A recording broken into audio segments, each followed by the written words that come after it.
મન મૂકીને માણશે ગીર, કચ્છ, વલસાડ સહિતની સુપ્રસિદ્ધ રસાયણ મુક્ત કેરીની જયાફત। અમદાવાદના વસ્ત્રાપુર હાટમાં યોજાશે કેસર કેરી મહોત્સવ 2025। કૃષિ મંત્રી રાઘવજી પટેલ આવતીકાલે શુભારંભ કરાવશે। 1 મહિના સુધી 85 સ્ટોલ ખાતેથી ખેડૂતો કેરીનું સીધું વેચાણ કરશે। વર્ષ 2023ના કેસર કેરી મહોત્સવ દરમિયાન એક જ મહિનામાં રેકોર્ડ બ્રેક 2.70 લાખ કિલોગ્રામથી વધુ કેરીનું વેચાણ થયું હતું। કેસર કેરી મહોત્સવ આગામી 13 જૂન એટલે કે 1 મહિના સુધી ચાલશે।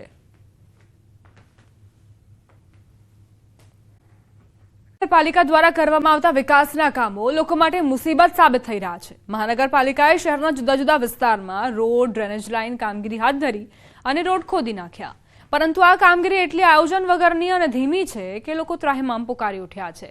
જો કામગીરી ઝડપી ન થાય તો ચોમાસામાં વિકટ પરિસ્થિતિ ઉદ્ભવે તેમ છે। તેથી શહેરમાં ચોમાસા પૂર્વે રોડ, ડ્રેનેજ લાઇન સહિતના કામ પૂર્ણ કરવા માંગ ઉઠી રહી છે। આયોજન વગરના વિકાસના કામો હંમેશા દુઃખદાયક જ નીવડે।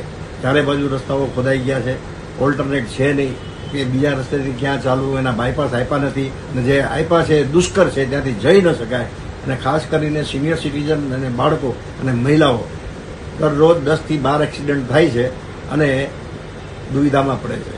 અમારી માગણી છે કે તમે જે કંઈ કામ કરો એ કામ એક પછી એક કરો। બધા આખા ભાવનગરની અંદર તમારે બનાવી અને તમારા રૂપિયા વાપરવાના એવી તમારી નેમ ન હોવી જોઈએ। ખાસ કરીને ડ્રેનેજ લાઈનો ઉભરાવાના પ્રશ્ન, ગંદા પાણીની ફરિયાદોના પ્રશ્નો આવતા હતા અને ખાસ કરીને બધી જ લાઈનો એટલી બધી સિલ્ટિંગ હતી કે જે બહુ ધીમે ધીમે પાણીનો પ્રવાહ નીકળતો હતો, જેના કારણે પ્રાઇવેટ કુંડીઓ ઉભરાઈ જતી હતી અને રોડ ઉપર પાણીઓ નીકળતા હતા।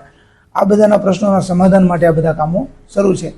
આ કામોથી ભવિષ્યમાં આવનારી પેઢીઓને લગભગ ઓછામાં ઓછું અમારું 30 વર્ષનું આયોજન છે કે જેથી 30 વર્ષ સુધી આ લાઈનો ખોદવી ન પડે અને કોઈ રોડ તૂટે નહીં ડ્રેનેજ લાઈનના કારણે, એવું એક આયોજન કરવામાં આવેલું છે। ભાવનગર જિલ્લા મથકને લીંબડી નેશનલ હાઈવે સાથે જોડતો મુખ્ય રસ્તો વઢવાણ શહેરમાંથી પસાર થાય છે। સ્ટેટ હાઈવેનો રસ્તો છેલ્લા ઘણા સમયથી બિસ્માર હાલતમાં હોવાથી વાહન ચાલકો અને સ્થાનિક લોકોને ભારે હાલાકીનો સામનો કરવો પડે છે।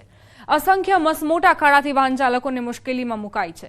2 ફૂટના મસમોટા ખાડા પડી ગયા હોવાથી અકસ્માતનો ભય પણ સતત સતાવે છે। ખાડામાં વાહનો ફસાઈ જતા ટ્રાફિક જામ પણ સર્જાતો હોય છે। તંત્ર દ્વારા કોઈ કામગીરી હાથ ધરવામાં નથી આવી રહી। લોકોએ તંત્ર સામે રોષ ઠાલવ્યો। વાહન ચાલકો સતત રાહ જોઈ રહ્યા છે કે ક્યારે આ રસ્તાઓનું રિપેરિંગ થાય જેથી તેઓ આ મુશ્કેલીઓમાંથી છુટકારો મેળવી શકે। આજે લીંબડીથી સુરેન્દ્રનગર નેશનલ હાઈવે પ્રસાર વઢવાણ થઈને જતો હોય છે, ત્યારે વઢવાણમાં એટલું ટ્રાફિક જામ થાય છે કે રિંગ રોડ કાઢવાનું હતું। વઢવાણની અંદર જે મધ્યસ્થમાં રોડ નીકળે લીંબડી ધાંગધ્રા કે જેઓને અત્યારે એમાં વરસાદના કારણે ખૂબ જ મોટા ખાડા પડી ગયા છે। ઘણું બધું અત્યારે માણસોને તકલીફ પડે છે, વાહનોને, મોટા વાહનો। અહીં ધોરીપોરથી લીંબડી ચાણીની પોર લીંબડી રોડ રહ્યો અને ધોરીપોરથી ઝોલાવર સુધીનો રોડ રહ્યો, એવા ભયંકર ખાડા છે અને ટ્રાફિકની એવી સમસ્યા છે। વિસાવદરના પૂર્વ ધારાસભ્ય હર્ષદ રીબડિયાએ મુખ્યમંત્રીને પત્ર લખ્યો છે।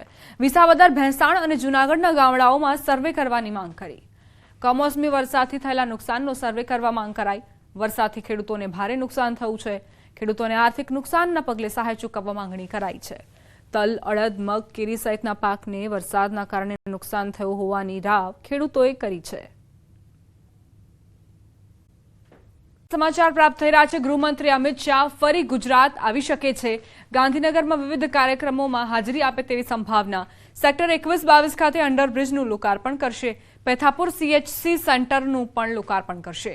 વાવોલમાં GUDAના આવાસોનું લોકાર્પણ કરશે। વાવોલમાં જાહેર સભાને સંબોધન કરશે।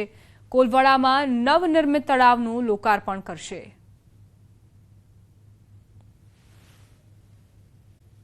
સૈનિકોની વચ્ચેથી પ્રધાનમંત્રીનો પાકને સંદેશ, અમે ઘરમાં ઘૂસીને મારીશું। દરેક આતંકી હુમલાનો જવાબ અમારી શરતો પર આપીશું। પાકમાં એવી કોઈ જગ્યા નથી જ્યાં આતંકી શાંતિથી રહી શકે। પ્રધાનમંત્રી મોદીની પાકિસ્તાનને ચેતવણી, ભારત કોઈ પણ પરમાણુ બ્લેકમેલિંગ સહન નહીં કરે। ફરીથી દુસ્સાહસ કરશો તો જડબાતોડ જવાબ આપીશું। દુશ્મનનું હૃદય ભારત માતા કી જય સાથે ધ્રુજે છે। ઓપરેશન સિંદૂર નવી નીતિ, નિયત, નિર્ણયનો ત્રિવેણી સંગમ ગણાવ્યું। जब हमारी फौजें न्यूक्लियर ब्लैकमेल की धमकी की हवा निकाल देती है, तो आकाश से पाताल तक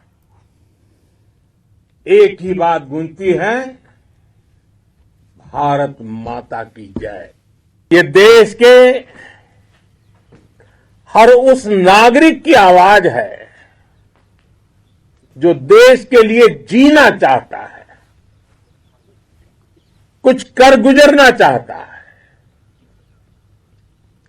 भारत माता की जय मैदान में भी गूंजती है और मिशन में भी। जब भारत के सैनिक मां भारती की जय बोलते हैं तो दुश्मन के कलेजे कांप जाते हैं। जब हमारे ड्रोन दुश्मन के किले की दीवारों को ढहा देते हैं, जब हमारी मिसाइलें सनसनाती हुई निशाने पर पहुंचती हैं, तो दुश्मन को सुनाई देता है भारत माता की जय। जब रात के अंधेरे में भी जब हम सूरज उगा देते हैं तो दुश्मन को दिखाई देता है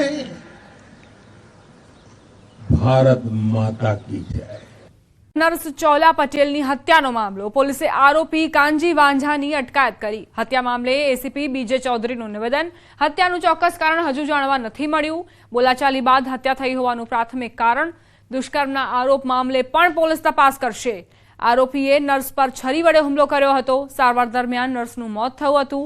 મૃતક નર્સ છેલ્લા 2-3 મહિનાથી રાજકોટ ખાતે બદલી થઈને આવ્યા હતા। રાજકોટની કેન્સર હોસ્પિટલમાં નોકરી કરતા હતા। આરોપી મૂળ કોડીનારનો છે અને રાજકોટમાં છૂટક મજૂરી કરતો હતો। પોલીસે ઘટના સ્થળે જઈને પુરાવાઓ એકત્રિત કર્યા તેમજ એફએસએલની ટીમની પણ મદદ લેવામાં આવી। હત્યાની હાલમાં તપાસ ચાલુ છે। હત્યાનું કોઈ હજી સ્પષ્ટ કારણ જાણવા મળ્યું નથી। આરોપી છૂટક મજૂરી કરતો, કડીએ કામ કરતો, વગેરે કામ કરતો। એ વાતચીત એમને મૌખિક વાતચીત થતી એમની, પણ એવું કોઈ બાબતે હજી કોઈ સ્પષ્ટ કારણ નથી મળ્યું કે